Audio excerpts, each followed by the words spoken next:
कहाँ रह गई ये चंदा? अब तक तो इसे आ जाना चाहिए था। पुनीत ने अपनी घड़ी में टाइम देखा तो 9 बज चुके थे और उसने जैसे ही पीछे पलटकर देखा, चंदा खड़ी मुस्कुरा रही थी। बदमाश, डरा दिया ना हमका। देखो हम तुम्हारे लिए क्या लाए हैं। ऐसा कहकर उसने अपनी जेब से एक डिबिया निकाली।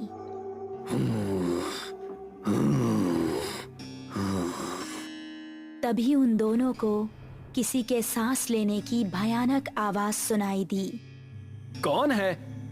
ठीक सामने बरगद के पेड़ के नीचे उनको किसी आदमी का अक्स नजर आया। कौन है? सामने आओ। ये सुनकर भी वो आदमी सामने नहीं आया और जोर जोर से सांस लेने लगा। अभी देखते हैं कौन ससुरा है।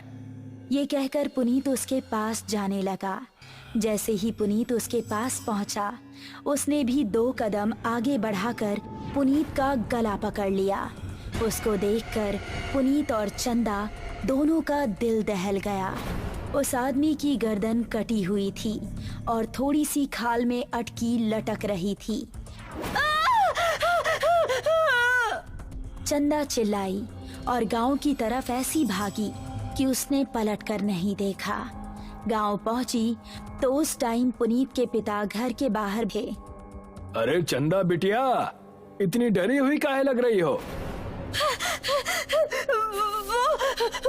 वो पुनीत। चंदा ने हाफते हुए उनको पूरी कहानी सुनाई। पुनीत के पिता ने अपने साथ कुछ आदमियों को लिया और चंदा उन सभी को लेकर उसी जगह पर पहुंच गई। यही जगह थी वो जहां उसने पुनीत को पकड़ा था। उन लोगों ने इधर उधर नजरें घुमाई तो कोई आसपास नजर नहीं आया। तभी चंदा की गर्दन पर ऊपर से कुछ टपका। उसने हाथ लगाकर देखा तो वो खून था। पेड़ की डाली के ऊपर पुनीत की बिना गर्दन की लाश टंगी हुई थी और उससे खून टपक टपक कर नीचे गिर रहा था। शहर से दूर एक छोटा सा गांव सरूपुर। रात के समय सभी अपने अपने घरों में आराम कर रहे थे। बाबूजी, हम जरा अपने दोस्त महेश से मिलकर आ रहे हैं। उसकी तबीयत जरा ठीक नहीं है ना? ठीक है, लेकिन जल्दी आना। जी बाबूजी। ऐसा कहकर वो खुश होता हुआ घर से निकल गया। आज तो सारे दोस्त मिलकर मस्त पार्टी करेंगे, मजा आ जाएगा। जंगल का रास्ता पकड़ लेता हूँ, जल्दी पहुँच जाऊंगा। अभी वो जंगल में आगे बढ़ ही रहा था कि पीछे से उसको आवाज आई। अकेले ही पार्टी करने जा रहे हो? हमका साथ लेकर नहीं चलना है क्या? अरे अर्पणा और दिव्या, तुम दोनों क्यों हर बार हमारे पीछे पड़ जाती हो? हमका साथ लेकर चलते हो कि बोले अभी तुम्हारे बाबूजी से? अरे नहीं नहीं मेरी माँ, चलो मेरे साथ। थोड़ी देर चलने के बाद वो तीनों एक जगह पहुँचे जहाँ रामू और महेश बैठे हुए थे। अबे ये क्या, तू फिर से लड़कियों को साथ ले आया? क्या करता है यार, हर बार की तरह इस बार भी धमकाने लगी थी दोनों।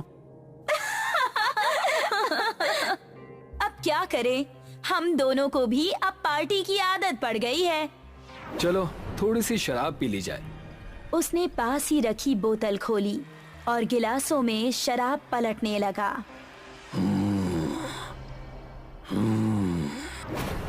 तभी उनको किसी के सांस लेने की आवाज सुनाई दी। उन्होंने देखा तो पांचों के रोंगटे खड़े हो गए। सामने से कठमुंडू चलता हुआ आ रहा था।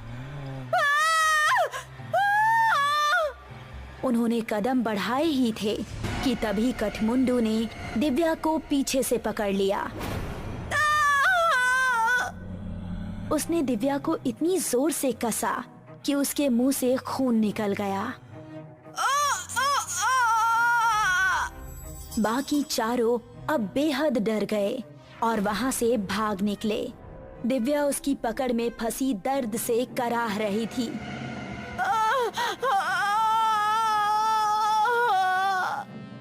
उसने दिव्या को जमीन पर धक्का दिया और उसके ऊपर आ गया।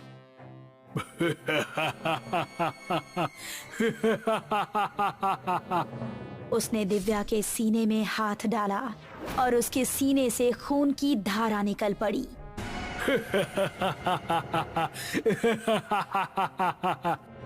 बाकी चारों इतना डर चुके थे कि उनको खबर भी नहीं थी कि वो किस दिशा में भाग रहे हैं। वो काफी देर तक भागते रहे।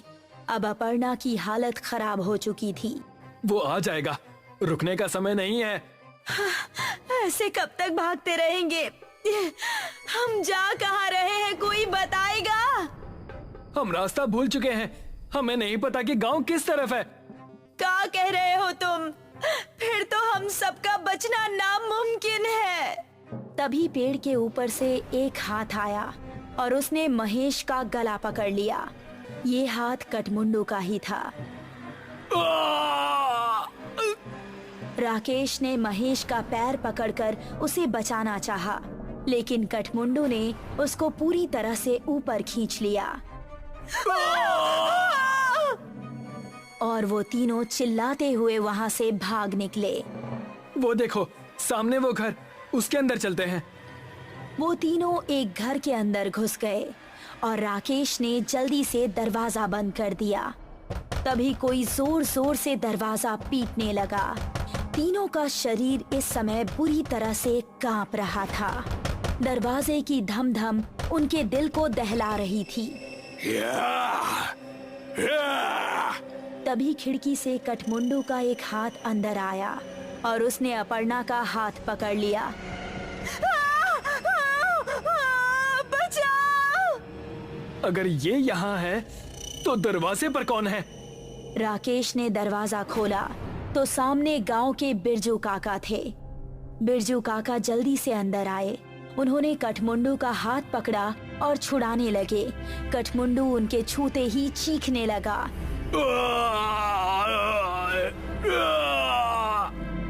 वो चीखता चिल्लाता हुआ वहाँ से भाग गया। तुम ठीक तो हो अर्पणा? मैं ठीक हूँ, शुक्रिया बिरजू काका। तुम लोग यहाँ करने क्या आए थे, वो भी इस समय? हमसे गलती हो गई बिरजू काका, लेकिन ये कौन है और आपको देखते ही वो भाग कैसे गया? ये कठमुंडू है। ये सुनकर वो तीनों एक दूसरे का मुंह देखने लगे। बहुत सालों पहले हमारे गांव में एक डाकू पल्लव सिंह का बड़ा खौफ था। गांव में एक बूढ़ी औरत रहती थी जिसका एक ही बेटा था। उसने धूमधाम से अपने बेटे की शादी की। शादी के अगले ही दिन डाकू पल्लव सिंह ने हमला बोल दिया। उसने पति और पत्नी दोनों को मार डाला और सारे गहने लूट लिए। अपने बेटे और बहू को मरता देख बुढ़िया तड़प उठी। पल्लव सिंह, जिस सोने के लिए तूने मेरा परिवार उजाड़ दिया, यही सोना तेरे लिए अभिशाप बन जाएगा। तू कभी नहीं मरेगा, सिर्फ भटकता रहेगा और इस सोने से हमेशा दूर भागेगा। ये सुनते ही पल्लव सिंह हंसता हुआ वहां से चला गया। कुछ दिन बाद पल्लव सिंह के ही एक आदमी ने उस पर हमला कर दिया। वो उसकी जगह सरदार बनना चाहता था, लेकिन पल्लव सिंह तलवार के हमले से भी नहीं मरा। उसकी गर्दन आधी ही कटी और थोड़ी सी खाल में अटक कर रह गई। उसने अपने सभी साथियों को मार गिराया। उसने अपने उंगलियों में जितनी भी सोने की अंगूठियां पहनी थी वो गर्म होने लगी और उसके हाथ जलने लगे। बुढ़िया का श्राप अब शुरू हो गया था। उसने सभी अंगूठियां उतार फेंकी और जंगल में भाग गया। तब से अब तक वो जंगल में ही रहता है। मेरे छूने से वो इसलिए भाग गया क्योंकि मेरे हाथ में ये सोने का कड़ा है। ये कहानी सुनकर वो तीनों हैरान रह गए। चलो यहाँ से निकलो, वो फिर से आ सकता है। बिरजू काका को रास्ता पता था, इसलिए वो तीनों उनके पीछे पीछे जा रहे थे। जब वो जंगल की सरहद पर आ पहुंचे थे, तभी कठमुंडू वहां आ गया। उसने अपर्णा का पैर पकड़ लिया।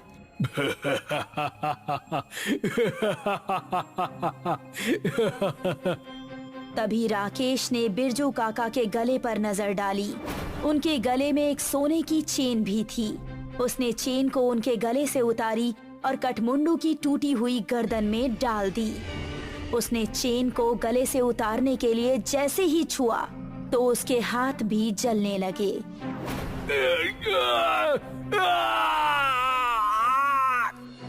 वो वहां से भाग निकला। उसके बाद वो चारों गांव के अंदर ही जाकर रुके। जब उनको देख गांव वाले इकट्ठा हुए तो उन्होंने सबको अपने साथ बीती हुई घटना सुनाई। वो दिन था और आज का दिन है। गांव के सभी लोग हमेशा अपने साथ सोने की कोई ना कोई चीज जरूर रखते हैं और अभी भी उनको जंगल में कहीं ना कहीं कठमुंडू नजर आता ही रहता है। बहुत पुरानी बात है। राजपुर गांव में एक बहुत बड़ा तालाब था। उस तालाब के किनारे